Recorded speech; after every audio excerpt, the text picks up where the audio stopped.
Kembali lagi kita di podcast Jambi TV Talk with Andra. Jangan bilang siapa-siapa.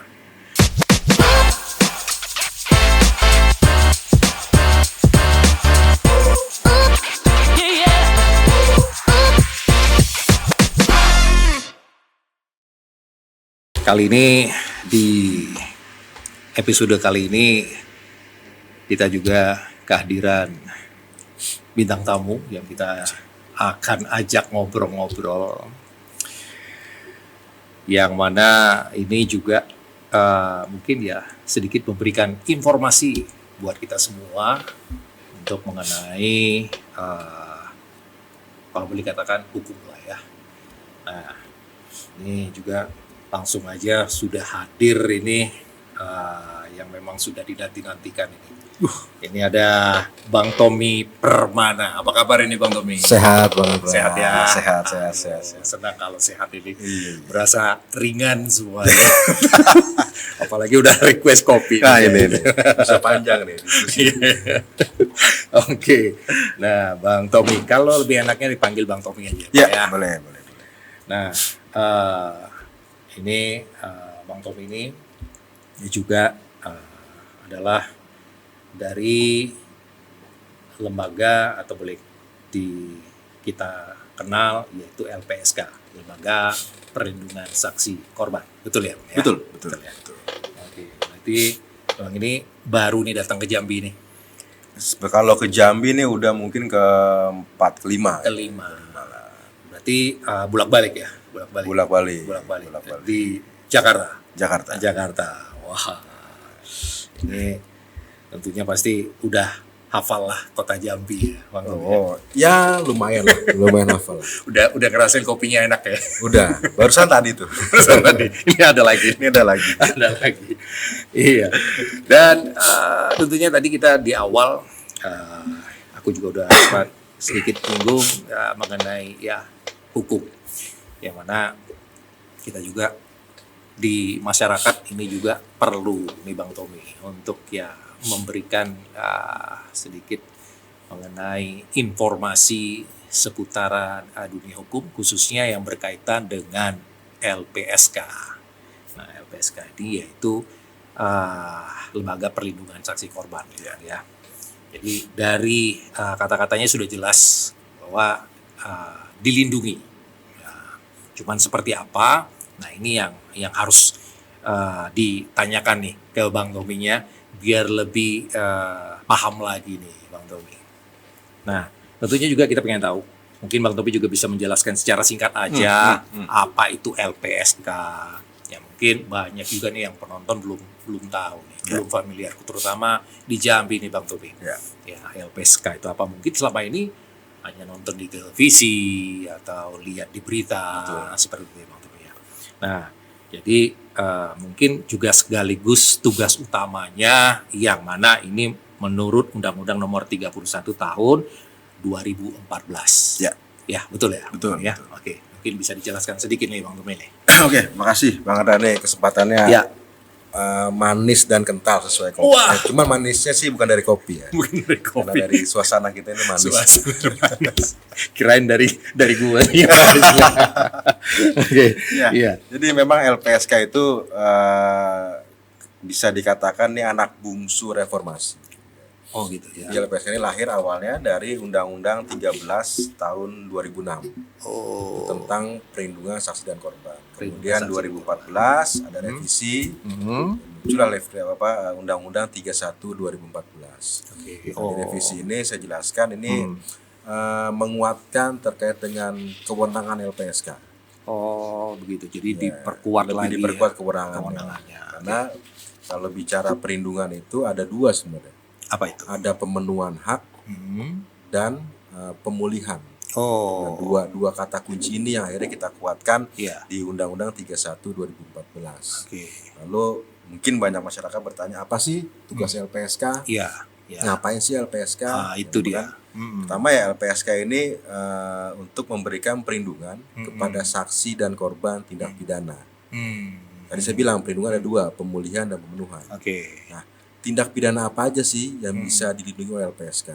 Ada 8 tindak pidana. 8 tindak pidana. Ya, diantaranya ada narkotika, ada korupsi, TPPO, kekerasan seksual perempuan anak, ada pelanggaran HAM berat, penganiayaan dan tindak pidana lainnya. Oh ya, jadi cukup banyak. Cukup banyak.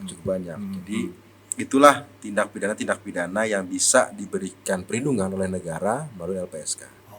Berarti negara ini yang meminta, negara melindungi melalui LPSK. Nah, itu tinggal bentuk-bentuk perlindungannya ini ada perlindungan fisik, ada pemenuhan hak prosedural. Apa sih pemenuhan prosedural itu? Atau PHP lah kalau bahasa kerennya. Cuman bukan palsu, itu. Itu mungkin Bang Andra ke beberapa selir yang bisa aja nih Bang Tommy. Ya, PHP itu ada pendampingan. Kita mendampingi saksi atau korban ketika diminta keterangan baik pada tahapan penyidikan maupun penuntutan sampai persidangan. Ditemani lah itu. Dipastikan hak-haknya terpenuhi. Artinya tidak ada intimidasi, tidak ada pertanyaan menjerat, sama tidak ada laporan balik terhadap si saksi.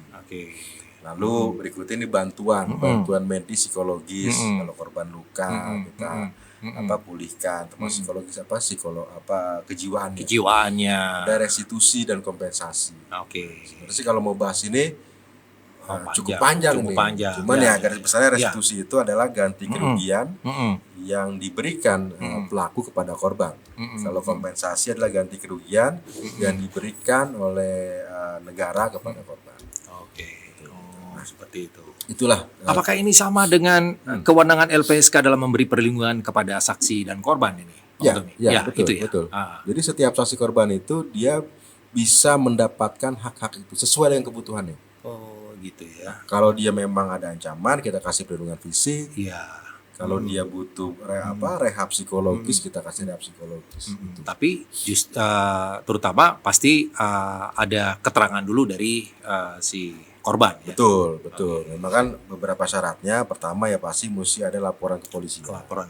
Itu adalah pintu masuk LPSK untuk memberikan perlindungan.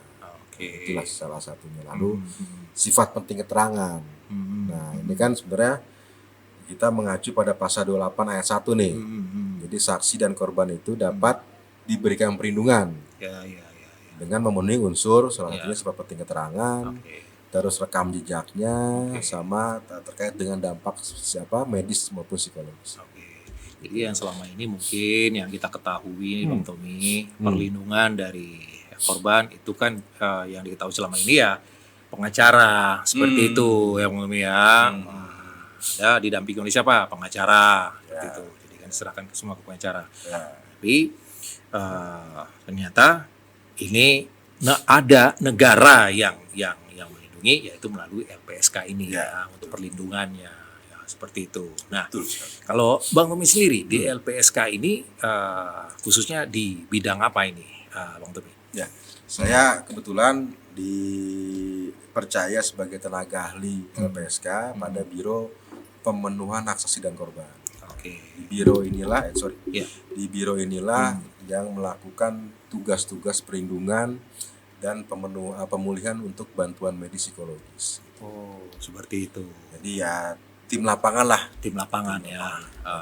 Istilah ringannya lah gitu ya, mudah dicerna itu tim lapangan gitu ya. Seperti itu ya, makanya kemana aja nih Bang Tommy ya berangkat termasuk ke Jambi ini ya. Betul. Terlepas dari itu semua pastinya kalau datang ke Jambi tentunya juga ada misi yang tentunya akan dijalankan ya. Seperti itu. Tapi sebelum ke sana, bagaimana sih nih Bang Tommy mekanisme permohonan perlindungan yang diajukan ke LPSK nih? Nah, tentunya juga banyak yang pengen tahu nih.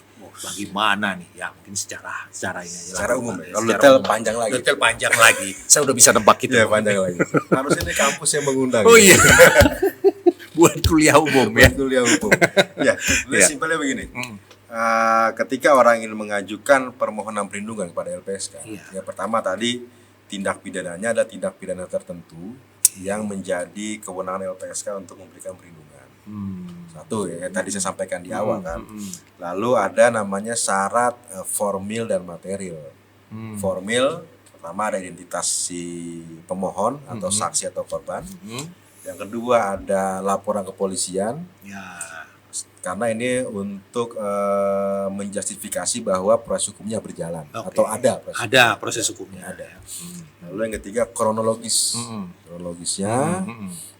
Lalu ada terkait dengan dampak terhadap si saksi korban. Kalau misalkan dia korban kekerasan seksual, ada misalkan diuraikan ada luka apa, nah itulah secara umum ya. Nah untuk mengajukan itu bisa melalui surat atau data langsung ke kantor LPSK di Jakarta, ya, atau melalui website LPSK, atau bisa juga sekarang kita ada WhatsApp Center LPSK. Dan kalaupun untuk mencarinya gampang ya? Gampang. WhatsApp-nya itu, WhatsApp terus website-nya itu gampang sekali. Gampang. Dan selain itu sebenarnya bisa juga melalui kuasa hukum. Pengacara tadi atau penyidik atau kepolisian. Dan yang paling penting LPSK ini gratis. Jadi, itu yang menjadi itu. Takutnya nanti kan maju mundur dia Bang Tommy. Wah, ini bayar nggak nih? Itu bayar nggak? Gitu. Betul. Jadi gratis ya, ditegaskan sekali gratis. ada tidak ada dipungutan biaya. Ya. Wah. Kami hanya memungut keterangan penting dari keterangan penting. korban. Wah, ternyata baik sekali nih LPSK ini. Ya, negara yang turun tangan ini. Negara turun. Itu salah satu bentuk perhatian kepada masyarakat. Betul. Ya. Oke, seperti itu ya untuk ya. Nah, itu secara garis besarnya lah. Berarti itu salah satu hak dari korban ya untuk mendapatkan perlindungan ya, Bang Tommy ya. Yaitu dengan perlindungan itu didapatkan dari LPSK ini. Betul. Sesuai dengan kronologi yang tadi sudah disebutkan sama Bang Tommy.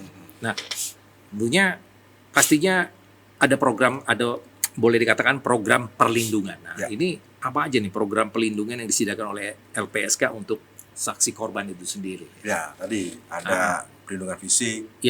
Ada pemenuhan hak prosedural. Yang diantaranya kalau kita mau uraikan lagi, saya nggak akan uraikan semua, cuman kayak bebas dari pertanyaan menjerat.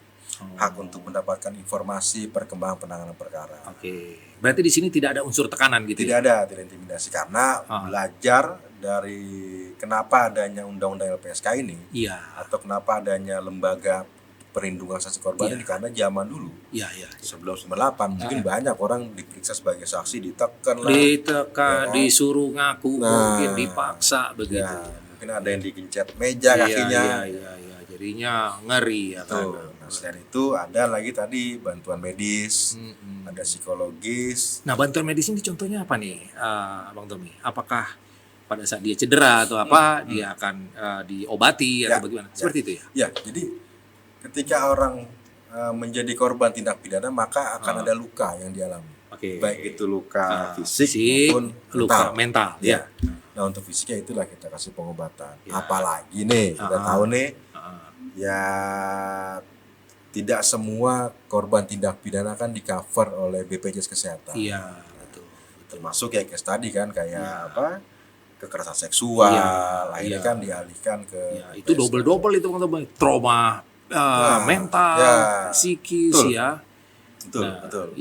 Itu dan itu di ini oleh dipulihkan oleh LPSK. Ada lagi program namanya restitusi. Tadi saya sampaikan. Restitusi itu kan ganti kerugian yang dibayarkan pelaku kepada korban. Contohnya pidana apa yang bisa mengajukan restitusi? Kalau kita merujuk pada undang-undang LPSK itu semua korban tindak pidana memiliki hak untuk mendapatkan restitusi. Jadi contoh misalkan ada korban penganiayaan berat nih, penganiayaan lah. Dia udah ngalami luka segala macam dia mengajukan ganti kerugian kepada si pelaku. Tapi ganti kerugian ini dilakukan selama atau saat proses peradilan pidana. Jadi bukan dalam konteks restoratif justice. Nah, itu. Dan ketika memang majelis hakim mengabulkan, maka wajib bagi si pelaku atau terdakwa untuk membayar ini. Nah, sayangnya untuk case-case tindak pidana penganiayaan atau kekerasan misalkan pembunuhan ini belum ada undang-undang atau legalitas yang memberikan hakim untuk mensubsidiarkan atau ada hukuman tambahan untuk si pelaku. Sebagai ganti rugi itu tadi ya. Misalkan begini, si terdakwa dituntut 10 tahun dengan membayar restitusi 100 juta. Tapi si terdakwa nggak mau bayar. Ya udah. Ditambah. Harusnya kan ditambah. Cuman nih untuk tindak pidana penganiayaan dan lain-lain belum, kecuali TPPO, kekerasan seksual, anak itu wajib untuk mensubsidiarkan dari tuntutan restitusi atau putusan restitusi. Oh gitu ya.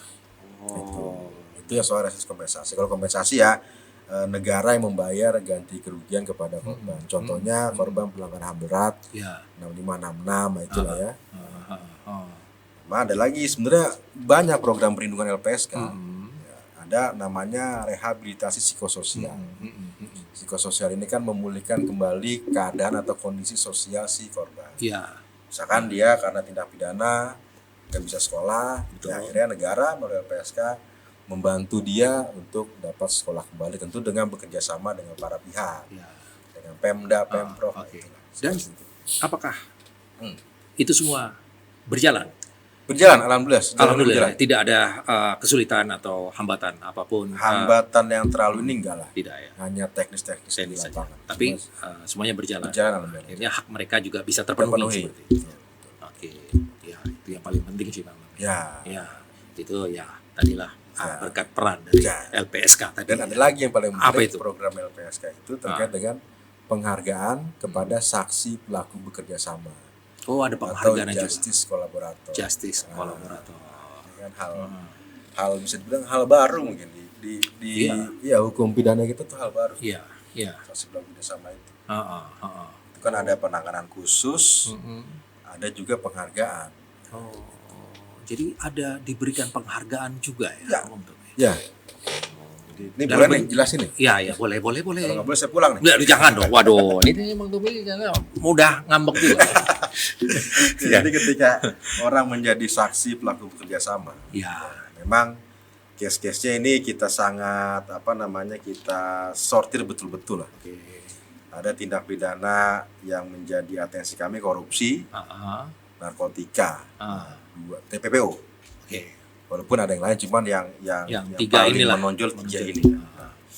Saksi pelaku yang seperti apa yang bisa mendapatkan penanganan khusus atau penghargaan sebagai JC? Yang pertama kita mengacu pada pasal 28 ayat 2 Undang-Undang 31 2014. Itu ada 5 indikator yang harus terpenuhi semuanya. Harus terpenuhi semuanya. Betul, karena sifatnya itu di pasal 28 ayat 2 itu kumulatif. Jadi kalau salah satu tidak terpenuhi, gugur semuanya. Yang paling utama kan ada sifat penting keterangan. Artinya dia bukan hanya mengungkap pelaku utama, bukan hanya mengungkap pelaku di atasnya, tapi dia mengungkap jaringannya. Oh, berarti semuanya. Semuanya, jadi sejauh apa jaringannya, sistemnya kayak gimana. Nah, itu yang perlu diungkap. Itulah sifat penting keterangan menurut pasal 28 ayat 2. Lalu ada tindak pidana yang diungkap pada tindak pidana kasus tertentu. Kayak misalkan narkotika, korupsi, TPO dan lainnya. Lalu yang ketiga, ini terkait dengan yang bersangkutan bukan sebagai pelaku utama. Itu juga ya. Itu juga menjadi penting. Lalu yang keempat ini kesediaan untuk mengembalikan aset hasil kejahatan. Dia juga harus bersedia juga harus mengembalikan aset hasil kejahatan. Yang terakhir adalah soal potensi ancaman. Jadi 5 itu harus terpenuhi semuanya karena sifatnya kumulatif, saling berkaitan. Betul sekali. Seperti itu. Betul. Dan kalau misalkan saksi pelaku ini udah terpenuhi, maka kita berikan perlindungan dalam bentuk penanganan khusus dan penghargaan. Contohnya mungkin yang masyarakat tahu kasus Baradae, Richard Eliezer. Nah, itu kan kita berikan dia rekomendasi penghargaan sebagai justice kolaborator. Karena itu masuk di 5 kategori itu tadi ya, Pak Romi ya. Gitu. Makanya berjalanlah sampai dengan putusan. Dan alhamdulillah majelis hakim mengabulkan. Iya, kan. Itu karena seluruh Indonesia menyaksikan itu. Dukungan Iya. publik dan media itu cukup bagus lah. Iya, di situ. Dan disitulah LPSK juga Mulai dikenal. Iya kan? Tadinya apa nih LPSK? Malah banyak yang menyinggung L nggak ada, waduh. Nah, itu kacau kan. Akhirnya masyarakat tahu, kantornya di sini, gedungnya juga tahu, orang-orangnya juga, ini, iya, termasuk Bang Tobi juga jadi ngetop. Iya ya, karena kasus itu. Dan itu ya sangkut pautnya juga di Jambi ya, Bang Tommy, karena korbannya itu dari Jambi. Iya.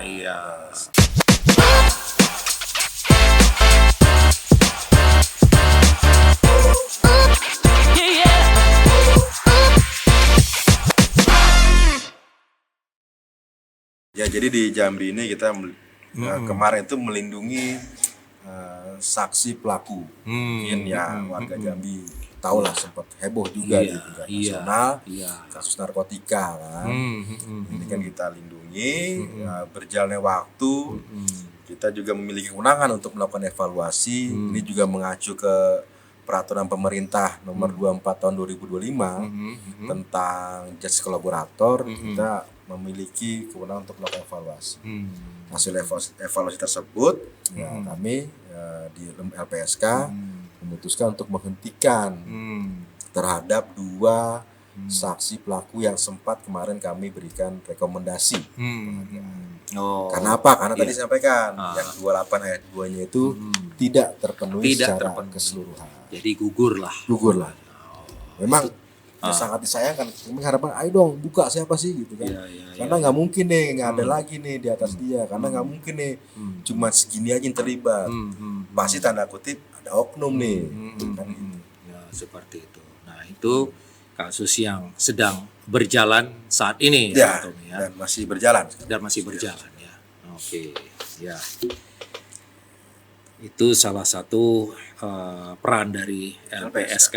Yang mana sedikit banyak masyarakat sudah mengenal apa itu LPSK, dan ternyata LPSK ini sangat penting kalau menurut saya, karena negara mempunyai concern yang begitu tinggi terhadap masyarakat yang lagi bermasalah di bidang hukum. Seperti itu ya Pak. Betul sekali. Nah, kemudian apakah LPSK juga memberikan perlindungan terhadap pelaku yang bekerja sama, atau ya boleh dikatakan tadi Bang Tommy bilang justice kolaborator. Apakah ini merupakan boleh dikatakan produk unggulan nih dari LPSK nih? Pokoknya justice kolaborator ini kalau bisa ini yang di targetkan. Jadi ini kalimatnya menjadi jualan utama. Ya karena jarang kan orang saya mau buka semuanya gitu ya kan. Cuman tidak segampang itu loh Bang Tommy. Ya mungkin banyak sekali mungkin pressure ya, tekanan dari mana ya kan, sehingga itu tidak mudah dan juga tidak mudah percaya begitu aja seperti itu. Nah, ini apakah mungkin Bang Tommy bisa menjelaskan sedikit ini? Apakah juga itu tadi LPSK juga memberikan perlindungan terhadap pelaku yang sama JC? Memang JC ini salah satu hal yang menjadi gernya LPSK lah. Karena satu-satunya lembaga negara yang bisa memberikan perlindungan kepada JC dari LPSK. Apalagi di PP yang baru, PP 24 2025 itu mensyaratkan bahwa rekomendasi itu dari LPSK. Gitu kan. Nah, memang untuk mendapatkan rekomendasi JC dari LPSK sangat sulit. Sangat sulit ya. Sangat sulit. Kita perlu betul-betul mendalami dan selalu ada evaluasi. Jangan sampai salah melangkah gitu. Betul. Karena kenapa? Karena gini, JC ini kan kasusnya lumayan besar. Jaringannya luas yang akan diungkap. Tentu ancamannya bukan hanya dari sisi fisik, psikis, bukan hanya keluarga tapi secara hukum buat dia. Oh, seperti itu. Jangan sampai tiba-tiba di tengah jalan dia ini mencabut keterangannya atau berubah keterangannya. Nah, iya itu. Jadi, Di tengah jalan dia cabut itu ya. Nah, ini kan negara sia-sia nih. Iya. Istilahnya kamu udah kita kasih penanganan khusus, pemisahan tempat penahanan, pemisahan berkas, keringanan tuntutan, cuman di tengah jalan kok kamu begini, keterangannya kok nggak signifikan. Kan saya. Iya. Nah, itulah akhirnya kenapa memang kita LPSK sangat hati-hati untuk memberikan rekomendasi. Dan itu memang harus disepakati dari awal. Kalau di PP yang baru ya. Itu ketika ada permohonan sebagai JC, maka LPSK ini akan komunikasi dengan penyidik, jaksa. Ini seperti apa nih Pak? Kita sama-sama buka berkas deh. Sejauh mana jaringan yang dibuka, baik lagi bukan hanya soal pelaku utama ya, tapi jaringannya. Sejauh mana jaringan dibuka, sejauh mana tanda kutip di belakang-belakangnya, apa aja asetnya. Ini kita mesti saling buka-buka sama penyidik sama jaksa. Supaya apa? Supaya clear dari awal bahwa oh betul layak nih bos jadi JC bos gitu kan. Oke, entah dari penyidik, kalau udah dari penyidik maka penyidik akan mengeluarkan tuh surat yang perihalnya rekomendasi penghargaan sebagai saksi pelaku. Itu terus tuh berlanjut dari itu ke LPSK. Kalau LPSK mengeluarkan surat juga rekomendasi penghargaan sebagai JC kepada penyidik, kepada jaksa, sampai nantinya keuntungan adalah keringanan tuntutan dan putusan. Nah, itu finalnya. Tapi nggak sampai di situ Om. Karena kenapa? Di Undang-Undang Pemasyarakatan, seorang yang mendapatkan rekomendasi penghargaan saksi pelaku dari LPSK itu bisa mendapatkan remisi tambahan atau khusus. Dan juga pembebasan bersyarat. Karena kan perkara narkotika ini nggak bisa dapat hal tersebut di Undang-Undang Pemasyarakatan yang baru ya, itu kan diatur. Makanya orang ini akhirnya bisa dibilang ada posisi tawar yang bagus dari negara. Kamu kalau mau mengungkap, ada nih keuntungan buat kamu, ada penghargaan. Satu tadi pemisahan tempat penahanan. Kedua tuntutan ringan, putusan ringan, dapat remisi bisa PB. Dan itu masih tetap dilindungi juga itu. Dilindungi, bahkan pasca dia bebas. Itu kami di case ini saya buka karena sudah selesai. Ada satu case juga narkotika di wilayah Sumsel. Ya, di Sumsel itu sudah bebas sampai kita bawa juga relokasi. Karena narkotika ini jaringannya luas. Kalau dia tinggal di kota itu, wah mati dia. Nggak mau dia mesti kita relokasi. Nah itulah akhirnya kenapa waktu itu memang bisa dibilang itu salah satu praktik terbaik lah LPSK dalam memberikan JC narkotika di Sumsel itu. Jadi bukan before dan after aja ya, semua juga include pokoknya. Jadi paket lengkap.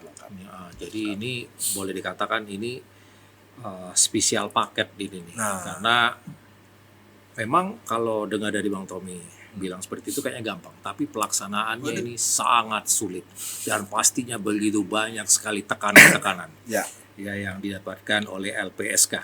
Karena ya itu tadi yang ditakutkan pada saat di tengah jalan dia memutuskan untuk iya kan, wah pastinya repot. Iya, jadi bagaimana ini supaya berjalan sampai dengan titik yang terakhir ya. Titik nadir terakhir seperti itu. Waduh. Dan itu juga sudah banyak yang dilakukan oleh LPSK Justice Collaborator ini berhasil semuanya. Banyak alhamdulillah. Selain yang tadi yang publik tahu soal Baradae. Kalau narkotika kita ada di wilayah Sumsel pernah, dan ini ada berjalan di beberapa wilayah lagi. Ada lagi berjalan di beberapa wilayah lagi ya. Belum yang korupsi kita udah. Ada juga. Jadi ya itu tadi memang untuk justice kolaborator ini juga butuh penanganan yang khusus ya Bang Roke ya. Betul. Jadi itu merupakan tren jargonnya LPSK lah. Iya. Kalau yang lain belum ada nih, cuman LPSK nih. Nah, ini cara meyakinkannya juga kepada saksi ini tidak gampang ya. Betul. Bang, ya. Dan cara untuk pendekatannya juga. Semua itu butuh effort lah ya. Betul karena ya butuh pendalaman yang amat sangat ya. Betul. Ini sebenarnya Kalau di beberapa daerahan, kami ini ada program perlindungan berbasis komunitas. Atau di istilah di LPSK mengenal sahabat saksi korban atau SSK. Nah, itu loh, Bang Tommy. Apakah, kalau boleh dikatakan berarti itu penting juga. Jadi untuk supaya masyarakat ini juga nantinya merasa tidak canggung gitu loh, dan merasa dekat dengan LPSK. Betul. Nah, itu salah satunya yang akan dilakukan oleh LPSK ini, Bang Tommy. Betul. Memang ini kan kita sudah berjalan ya. Jadi 2 tahun atau 3 tahun lalu ini menjadi salah satu program prioritas dari LPSK lah untuk walaupun sampai sekarang masih berjalan. Masih berjalan ya.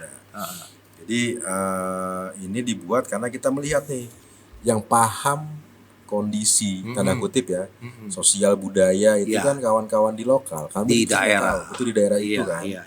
Dari itulah kita ini kayaknya perlu nih dibentuk volunteer. Ada kita sebutlah sahabat saksi dan korban. Sahabat saksi dan korban. Selain itu mendekatkan masyarakat dengan LPSK, juga membantu LPSK. Iya. Ketika kita memerlukan informasi, ya bisa dari mereka. Betul. Mereka juga bisa membantu masyarakat untuk mudah mengakses mengajukan permohonan ke LPSK. Oke, seperti itulah. Termasuk harapannya mudah-mudahan di Jambi ini. Nah, di Jambi sendiri sudah ada nih. Belum ada. Nah, ini yang mesti digaungkan lah. Digaungkan lah.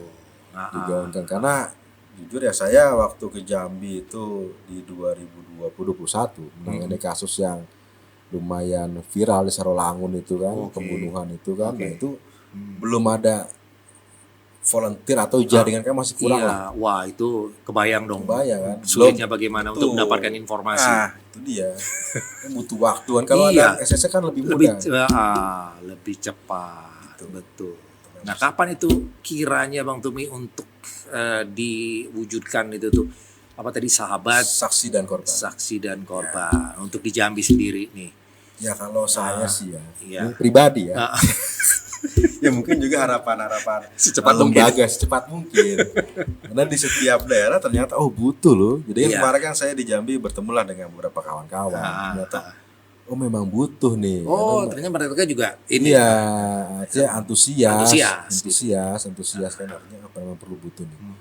Apalagi kan banyak kasus juga sebenarnya di Jambi ini, walaupun bukan di kota Jambi ya, ada di beberapa daerah. Ada di kabupaten. Iya, kabupaten kota lainnya ada. Nah ini kita mungkin ini perlu nih ada sahabat saksi korban. Nah sahabat saksi korban ini apakah dari masyarakat biasa ataupun dari kalangan intelektual atau apa gimana? Bisa dari mana aja. Di mana aja? Yang sudah berjalan itu kayak di NTT. Ya. Itu di Jawa Barat itu kita ada dari advokat, akademisi, wartawan, LSM itu semua bisa. Dari semua kalangan bisa. Pokoknya memiliki concern terhadap hak asasi manusia, khususnya soal perlindungan terhadap saksi korban, nah mereka bisa mengajukan sebagai sahabat saksi dan korban. Dan itu langsung diberitahukan ke LPSK seperti itu. Iya betul. Nanti kita ada pelatihannya, ada diklatnya juga. Ada diklatnya. Ketika lulus kita akan kasih sertifikat legalitas lah. Bahwa dia sebagai sahabat saksi dan korban. Jadi ibarat kata itu perpanjang tangan LPSK lah gitu ya. Betul. Untuk di daerah-daerah. Betul. Kalau media mungkin apa? Korespondensi. Saya coba bridging supaya enak. Bisa aja ya. Aduh. Oke, mudah-mudahan apa aja deh. Whatever ya, pokoknya ya menyangkut mengenai informasi lah. Oke, semoga itu bisa terwujud dengan cepat ya. Insya Allah, semoga. Oke. Dan terus juga kita kembali lagi nih ke terkait mengenai justice kolaborator. Tadi sebenarnya sudah dijelaskan sih syarat-syarat yang harus dipenuhi pelaku itu tadi. Secara garis besar sudah dijelaskan juga sama Bang Tommy. Cuman pada intinya justice kolaborator ini adalah salah satu yang memang boleh dikatakan unggulan lah dari LPSK untuk membantu saksi korban ini. Dan salah satunya itu tadi untuk persyaratannya itu yang 5 tadi ya. Betul. Dan itu saling terkait gitu ya. Harus terpenuhi. Harus terpenuhi semua itu. Betul. Kalaupun salah satunya tidak, berarti gugurlah semuanya. Ya. Seperti itu ya.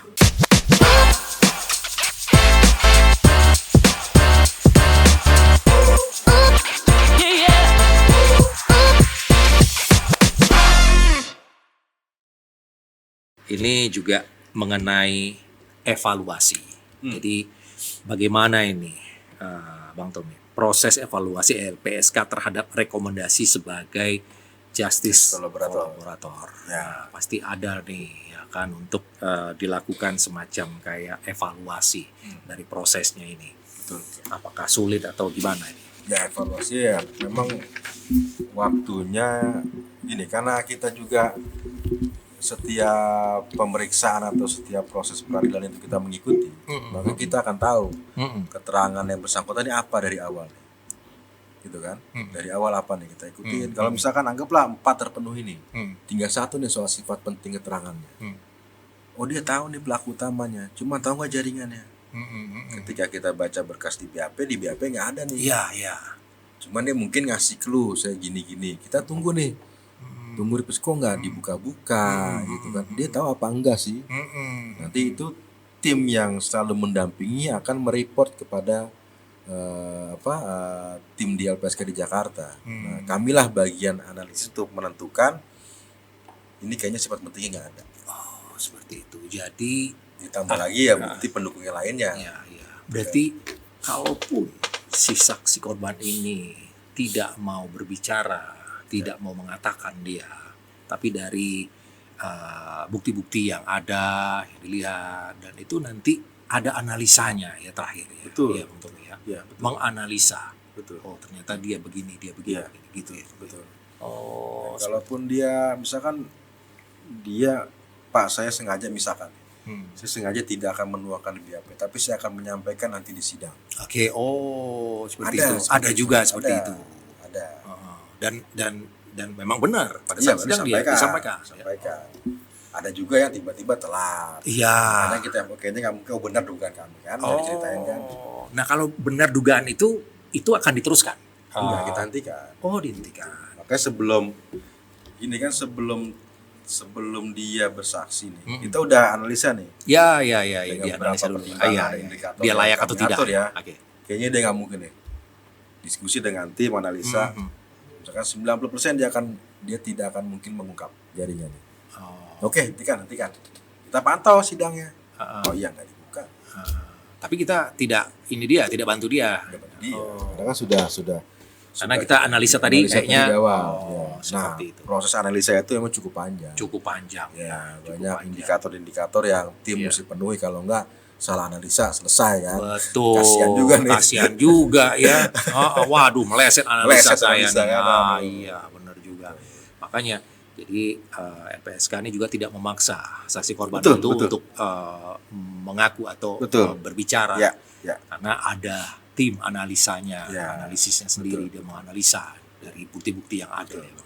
Karena balik lagi kan sifat. Iya, sifat manusia kita nggak tahu, kita kan ada yang nggak bisa memaksa. Nanti disalahkan lagi. Iya, betul. Dia punya hak kok untuk nggak bicara seperti itu. Dia yang paling tahu apa yang terbaik kan. Iya. Cuman kita hanya memberikan saran aja. Ya. Betul, ya.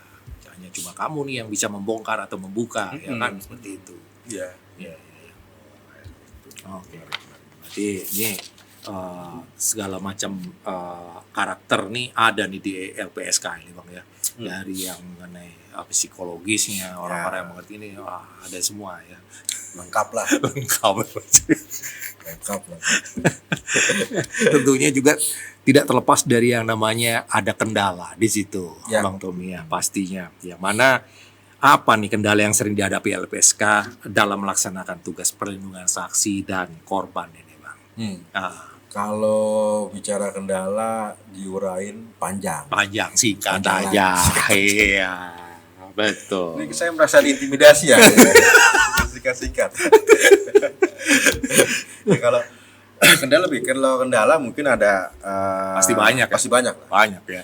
Kita ambil contoh misalkan terkait dengan pengetahuan dan pemahaman instansi di daerah atau aparat penegak hukum daerah soal LPSK. Banyak yang belum memahami apa sih tugas LPSK, apa sih kewenangannya. Banyak juga yang belum. Banyak. Ngapain sih nih LPSK masuk-masuk? Padahal kalau kita lihat LPSK ini malah memudahkan penyidik, memudahkan jaksa ketika harus menghadirkan saksi. Anggap misalkan contoh di sini paling jauh di mana di Jambi? Anggaplah Muara Bungo, Sarolangun anggaplah. Sidang di PN Jambi, saksi korbannya ada di Sarolangun. Nah, jaksa mesti menghadirkan, kan pusing. Nah, dengan adanya LPSK nanti akan membantu menghadirkan si saksi korban ini sampai ke pengadilan, sampai dia pulang lagi ke rumahnya. Seperti itu. Itu kan menjadi simbiosis mutualisme antara LPSK dengan aparat penegak hukum. Nah, kendala ini ketika PH atau aparat penegak hukum di daerah atau wilayah manapun belum memahami tugas wewenang LPSK akan dianggap mengganggu. Ngapain sih ini mengganggu nih ya? Ya ini yang mungkin perlu di clearkan. Itu. Seperti itu. Nah tentunya juga pastinya LPSK ini juga tidak bekerja sendirian. Betul. Pasti bekerja sama juga dengan instansi-instansi lain untuk menjalankan tugasnya. Nah, jadi bagaimana sih bentuk kerjasamanya nih Bang? Kerjasama itu ya tadi selain soal dengan penyidik, dengan jaksa, ada juga dengan instansi lain, misalkan kita LPSK bisa nih kerjasama dengan pemerintah provinsi atau kabupaten kota. Oh bisa juga ya. Dalam hal apa? Kan nggak ada kaitan dengan hukum. Betul. Tapi kan di balik itu LPSK memiliki kewenangan untuk memberikan pemulihan. Pemulihan contoh, rehabilitasi psikososial. Psikososial ini kan memulihkan kondisi sosial si korban. Misalkan anaknya butuh sekolah, akibat tindak pidana, dia nggak bisa sekolah atau apa, dikeluarkan dari sekolah karena menjadi korban kekerasan seksual anak lalu. Nah itu LPSK bantu pindahkan. Cuma kan nggak bisa serta-merta kita sendiri yang pindah. Harus ada kerjasama dengan pemerintah provinsi, kabupaten, bahkan dengan kementerian. Nah itulah sama, misalkan yang simpel lagi soal bantuan medis. Korban tindak pidana kan tidak di cover bantuan medisnya nih sama BPJS. Akhirnya LPSK kerjasama dengan apa? Dengan pihak rumah sakit atau dengan pemerintah provinsi atau kabupaten kota. Dinas kesehatan. Betul. Ada juga modal usaha. Nah ini menarik. Apa ini? Jadi korban tindak pidana itu bisa memiliki hak untuk mendapatkan psikososial modal usaha. Akibat tindak pidananya, cacat misalnya atau disabilitas, dia bisa hanya kehilangan salah satu organnya lah. Dia nggak bisa lagi kerja aktivitas normal. Cuman dia di rumahnya punya warung. Ya kita kembangkan psikososial modal usahanya, kita tambah modal dia untuk mengembangkan usahanya. Terus gimana? Bukan hanya itu, kita komunikasi dengan Kementerian UMKM untuk membantu nih, kasih juga dong Pak Menteri UMKM bantuan nih, masukin dia dong ke program UMKM. Nah ini kan ada keuntungan buat si korban yang tadinya dia merasa menyerah, adalah saya terima aja hanya jual warung ini aja, hanya jual bakso segini. Dengan adanya bantuan LPSK dikasih modal tambahan, dia bisa kembangin usahanya, ditambah lagi masuk program UMKM, kan ini menjadi sinergi yang bagus antara LPSK, pemerintah kota, kabupaten sama pemerintah di pusat. Dan itu salah satu tugas LPSK. Ya, betul. Walaupun tugas negara juga sih. Salah satunya ya. Wah, ternyata begitu besar sekali nih LPSK perhatiannya terhadap saksi korban. Terus yang nggak kalah penting juga ya. Bagaimana LPSK juga memastikan keamanan kerahasiaan dari data saksi dan korban yang dilindungi. Tentunya juga kan ini sangat penting juga nih. Betul. Jadi mereka juga pasti bertanya-tanya ini kan gimana cara melindunginya, apakah bisa dijamin seperti itu. Ya kalau terkait kerahasiaan identitas memang diatur di Undang-Undang LPSK di pasal 5 itu bahwa identitas itu untuk dirahasiakan. Artinya setiap saksi korban yang diberikan perlindungan oleh LPSK, kami di LPSK menyebutnya terlindung, itu wajib untuk dirahasiakan. Sekalipun media, kami akan minta kepada media untuk tidak menyebutkan namanya, misalkan hanya inisial. Kalau anak jelas kan, ini harus diblur mukanya kan, dan nama tidak dispesifik. Nah itu yang kita lakukan. Nah untuk sama itu seperti yang dilakukan oleh Baradae. Sama. Kayak menunjukkan Baradae. Walaupun orang publik tahu itu namanya itu kan. Publik tahu kan. Nah, cuman ya untuk memperkuat itu ya kita kerjasama juga dengan Dewan Pers. Jadi Dewan Pers untuk bantu nih. Ini ada nih soal kreasi identitas menjadi LPSK, tolong dibantu juga Dewan Pers selaku pengawas pers kan, pemantau untuk memastikan soal kerahasiaan identitas. Nah, yang menjadi PR adalah soal kerahasiaan identitas ketika ini berjalan di proses hukum. Memang sejauh ini belum ada kendala, cuman pernah kami mengalami suatu kendala yang butuh diskusi panjang dengan penegak hukum ketika terkait dengan saksi terorisme. Nah itu kan mesti juga dirahasiakan identitasnya. Sementaranya pasti akan dari pihak kuasa hukum akan ngomong nggak bisa dong. Nah itu ya ada perdebatan di situ akhirnya, walaupun akhirnya kita sepakat untuk merahasiakan identitas. Berarti ada titik temunya. Ada titik temunya. Dan sejauh ini kerahasiaan dari saksi itu dapat dijamin. Dapat dijamin. Dan tentunya juga dampak dari perlindungan LPSK itu sendiri terhadap peningkatan kepercayaan masyarakat nih.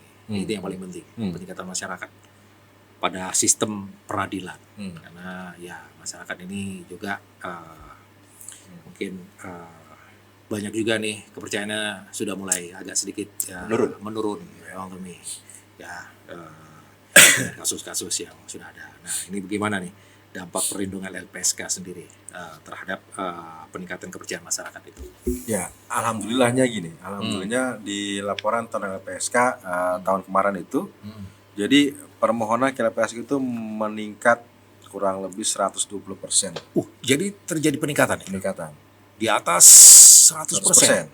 Artinya ini kan mengindikasi bahwa publik pertama mulai tahu soal LPSK, yang kedua dia tahu karena dia memahami apa tugas dan peran LPSK bagi mereka. Nah itu kan saya bisa nih untuk mendapatkan keadilan. Dengan adanya keadilan LPSK. Nah itu dampak positif yang alhamdulillah kita dapatkan. Dan itu kan menjadi membuka wawasan masyarakat bahwa keadilan sekarang udah mulai bisa diakses oleh siapapun dan dimanapun. Iya, untuk itu keadilan bisa diakses oleh siapapun. Masyarakat sudah pintar. Betul. Iya. Jadi mereka juga udah paham mana yang benar, mana yang salah. Betul. Ini jangan yang benar malah dibuat salah, yang salah malah dibuat benar. Seperti apa? Ya seperti Bang Tommy lah ya.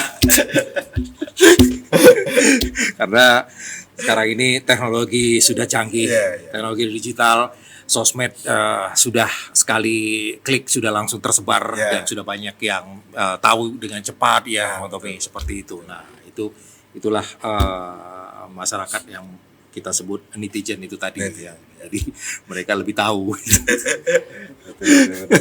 Iya. Nah, ini juga ada yang bertanya nih, Bang. LPSK ini apa juga memberikan edukasi nih kepada masyarakat terkait hak-hak asasi atau hak saksi maksudnya, hak saksi dan korban ini. Apakah ada edukasi khusus atau apa yang diberikan ini? Ya. Kalau secara khusus mungkin belum ya. Ada cuman mungkin belum begitu masif ya. Apa seperti apa itu? Tapi ya misalkan kami diundang oleh beberapa NGO untuk memberikan sosialisasi diseminasi soal LPSK, apa sih LPSK. Nah, balik sebenarnya kawan, harapannya dengan adanya sahabat saksi dan korban itu. Ini bisa menjadi kepanjang tangan LPSK. Untuk menginformasikan kepada masyarakat siapapun nih, bila ada loh Bapak Ibu ini lembaga negaranya seperti ini, itu harapannya. Mudah-mudahan itu cepat terrealisasi nih. Dan terakhir sebelum kita closing nih Bang Tommy. Apa harapan LPSK nih untuk kedepannya di dalam menjalankan tugas perlindungan saksi dan korban khususnya di wilayah Jambi ini nih Bang Tommy nih? Apa nih? Wah berat nih. Ya harapannya pertama ya semoga semua masyarakat Jambi memahami tugas, peran dan fungsi LPSK.